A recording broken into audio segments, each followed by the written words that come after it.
RG Kar medical college হাসপাতালের নৃশংস হত্যাকাণ্ডের বিরুদ্ধে এবং অভয়ার ন্যায় বিচারের দাবিতে আজ আনুমানিক সন্ধ্যে 6:30 নাগাদ তমলুকের শঙ্কর আড়া বাসস্ট্যান্ডে গান আবৃত্তি ও আলোচনার মাধ্যমে প্রতিবাদ সভা ও প্রদীপ প্রজ্বলনের আয়োজন করে আরজিকরের পাশে আমরা তমলুকবাসী।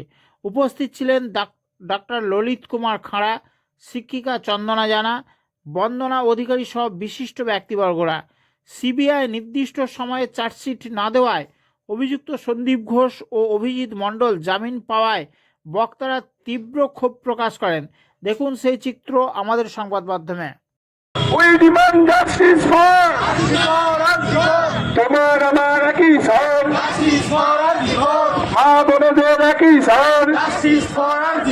অবিলম্বে সন্দীপ ঘোষ ও অভিজিৎ মণ্ডলকে পুনরায় গ্রেপ্তার করতে হবে। অভয়া ন্যায় বিচারের দাবিতে আন্দোলন চলছে, রাজ্য জুড়ে অভয়া ন্যায় বিচারের দাবিতে আন্দোলন চলছে। We demand for অভয়ার বিচার চাই, অভয়ার বিচার চাই। স্বচ্ছ প্রমাণ লোপাটের অভিযোগ থাকা সত্ত্বেও টালা থানার ওসি অভিজিৎ মণ্ডলকে ছাড়া হলো কেন, জবাব দাও। পুনরায় টালা থানার ওসি অভিজিৎ মণ্ডলকে গ্রেপ্তার করতে হবে।